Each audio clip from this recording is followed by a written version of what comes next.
Bismillahirrahmanirrahim. Assalamualaikum warahmatullahi wabarakatuh.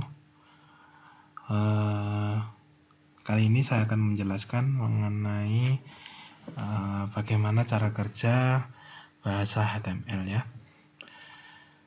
Jadi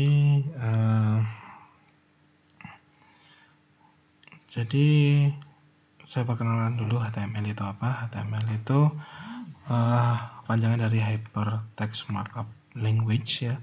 Jadi cara kerja bahasa pemrograman HTML adalah dengan mengapit teks dengan tag ya. Tag dapat memberi arti seperti judul atau tautan pada teks ya. Contohnya di sini heading ya, judul hello world diapit dengan tag H1. Kemudian ini adalah link ya, pakai tag A ya. Oke. Ya, lanjutkan. Nah, di sini ada tag pembuka dan tag penutup ya. Jangan lupakan kalau di sini H1, di sini juga H1 sama ya tagnya. Bedanya apa? Tag buka dan tutup. Nah, untuk tag penutup ada penutupnya ya. Ada slash ini ya. Jangan sampai lupa. Jadi sebagian besar elemen HTML memerlukan sepasang tag pembuka dan tag penutup dengan teks disisipkan di antara keduanya. Saat menggunakan tag penutup, pastikan untuk meletakkan tanda slash ini ya. Jadi, mari kita terapkan ilmu yang baru kita pelajari ya. Jadi, di sini ada tulisan hello world ya. Di sini saya kasih tag H1 dan H1 ya. Kalau saya hapus, nah yang terjadi adalah seperti itu ya. Tidak ada, bukan heading ya, ini ya. Jawaban kita, ini jawaban yang benar. Gimana biar jawabannya seperti yang benar? Maka diberi H1 ya. Seperti ini ya. Seperti itu.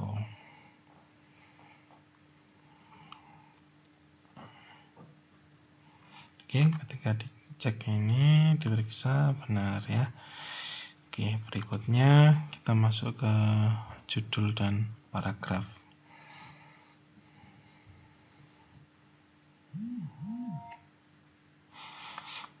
Jadi di tag judul ya, tadi heading ya, kita cuma tunjukkan saja yang H1.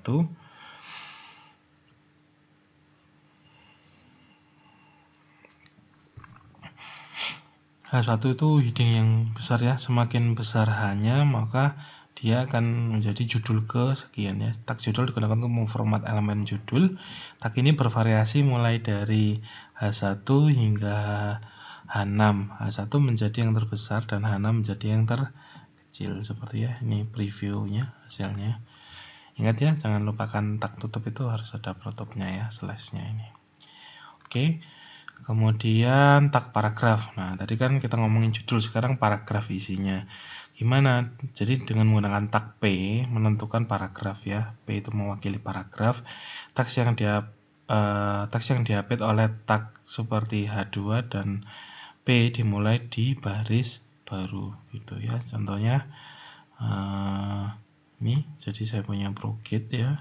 Kemudian di sini ada tag P, dia otomatis akan membuat baris sendiri seperti itu.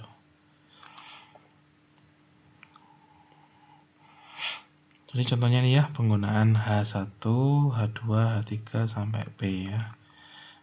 Contohnya seperti ini jadinya. Kemudian komentar ya, sama seperti bahasa-bahasa pemrograman lain ya. Kalau kita kenal di Python itu persen ya. Kalau dikasih persen maka setelah persen itu adalah bukan di Python. Maaf, kalau di Python pagar ya. Setelah pagar maka akan menjadi komen setelah pagar. Kemudian di sini teks yang diapit oleh ini ya, tanda seru, seret-seret. Nah, di tengahnya ini adalah komentar ya, menjadi komentar. Oke, langsung saja kita latihan. Jadi ini ya, gimana cara bikin yang ini ya. Nah, ini kebetulan sudah saya jawab ya. Jadi gimana caranya yang di sini menjadi di sini ya. Jadi ini sudah ada komennya ya, otomatis ini tidak tampil di sana. Jadi di sini tag H1 ya, selamat datang di Browget. Kemudian tag H2 tentang HTML ya.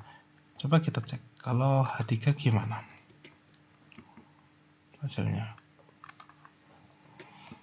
Nah, kalau H3 ya lebih kecil dari yang H2 ya, jadi tidak sesuai. Kita harus sesuaikan di sini H2 juga biar sama. Jadi ikuti perintah yang di komen ini. Kemudian untuk paragraf diupdate oleh tag P. Oke. Kita lanjutkan materinya ya. Untuk materi berikutnya tautan ya, atau biasa kita sebut sebagai link.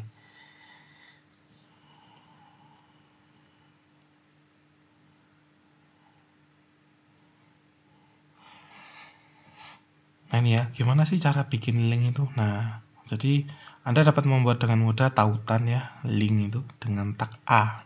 A itu mewakili ancor ya, penambat. Teks dalam tag A ditampilkan di dalam browser sebagai teks tautan. Ini ya contohnya akan menjadi sebuah link. Kemudian setiap tautan itu punya tujuan ya, setiap link itu punya tujuan. Jadi kalau kita klik dia mau kemana? Nah ini contohnya ke prokit.com ya. Jadi agar tautan ini berfungsi, Anda harus menentukan URL tujuan elemen di elemen A dengan menambahkan atribut href ya. Ditambahkan jadi ahref ini ya. Seperti yang ditampilkan pada gambar di sisi kiri, URL tujuan masuk ke bagian URL dari ahref URL ya. Ahref ini seperti ini. Misalkan kita ingin bikin sendiri ya. Ingin masuk ke linknya Matematika UIN Malang ya, sudah ahref sama dengan ini ya, ininya diganti dengan matematika.uinmalang.ac.id. Nah seperti itu. Oke, saya lanjutkan. Atribut HTML. Jadi pada HTML Anda dapat menentukan atribut seperti href ya. Jadi atributnya banyak, bisa dipelajari lebih detail di W3 School ya. Nanti silahkan dicoba dibuka. Jadi atribut ya href ini. Kemudian selalu letakkan nilai atribut dalam tanda kutipan ganda ya. Tanda dan di antara tanda petik. Oke, kita mulai latihannya. Jadi di sini tambahkan tautan yang akan menuju https://prokit.com. Ya sudah, ketik aja di situ ya. prokit.com ya, di dalam href ini. Oke. Kemudian tambahkan tautan menuju Google ya. Ini jawaban kita, ini jawaban yang benar, ada yang kurang. Berarti untuk ke Google ini belum diketikkan ya. Sudah, kita bikin aja di sini. Di ahref sama dengan kita isi google.com.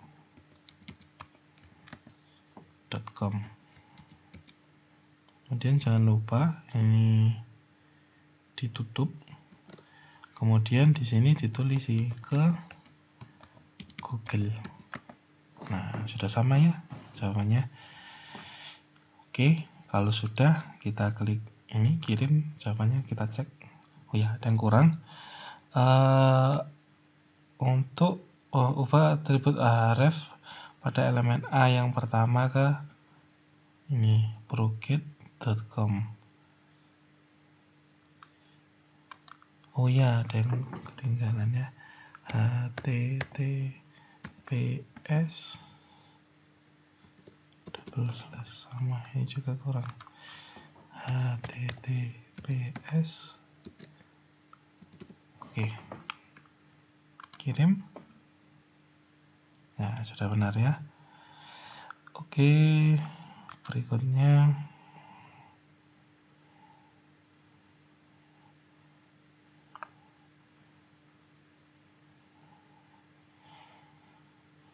tag gambar. Nah, gimana cara memasukkan gambar ke website ya? Jadi tag img digunakan untuk menampilkan gambar. Kita dapat menetapkan gambar dengan menentukan URL di atribut source ya. src itu artinya source. Seperti berikut ya. Image source sama dengan URL. Perhatikan bahwa tag img tidak memerlukan tag penutup karena tidak ada teks yang diapit ya. Jadi di sini kalau IMG tidak perlu tag penutup. Contohnya ini ya, IMG source project image family.jpg. Jadi ini URL gambarnya, sumber gambarnya, dan untuk khusus untuk IMG tidak perlu tag tutup ya. Oke, kita mulai latihan. Jadi ini sudah ada ya di situ komennya, disuruh ngapain? Tambahkan gambar menuju URL yang ditentukan. Gambarnya, tambahkan gambar. Oh ini URL-nya ini ya, di copy, langsung aja ya, paste. Nah sudah kelihatannya gambarnya. Kemudian ini juga di copy, kita ketik dulu ini IMG source sama dengan, saya paste. Oke, terus ditutup. Nah sudah sesuai kan ya jawabannya, kita kirim. Nah sudah benar ya. Oke, berikutnya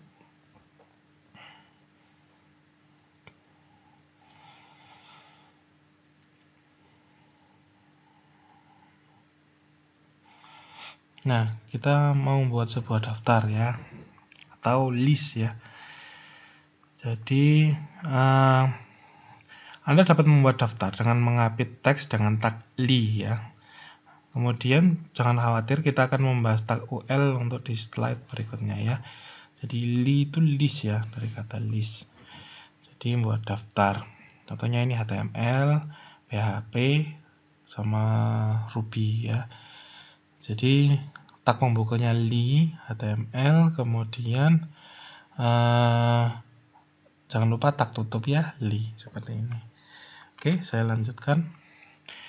Jadi jenis daftar yang akan berubah tergantung pada tag yang digunakan. Dengan tag ul, Anda dapat membuat daftar dengan bullet ya. Ini ada bulletnya kalau pakai ul.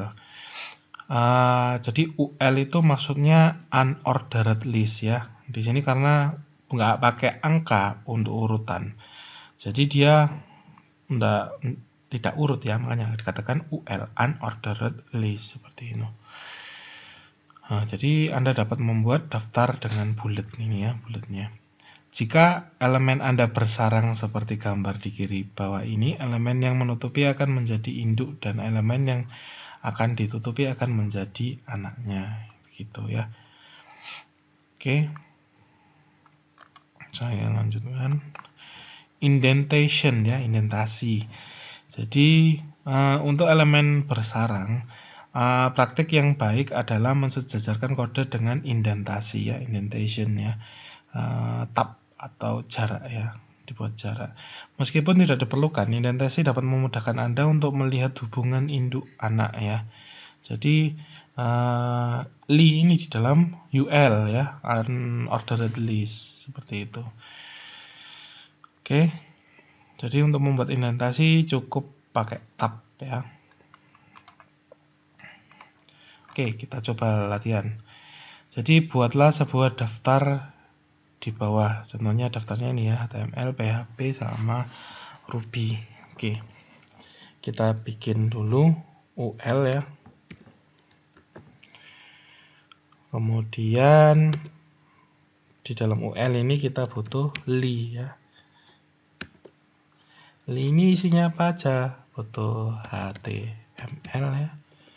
Kemudian di bawahnya li itu mintanya PHP ya. Itu bahasa pemrograman PHP. Kemudian Ruby.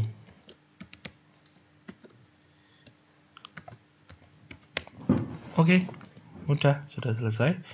Kita kirim. Ya, sudah betul ya jawabannya.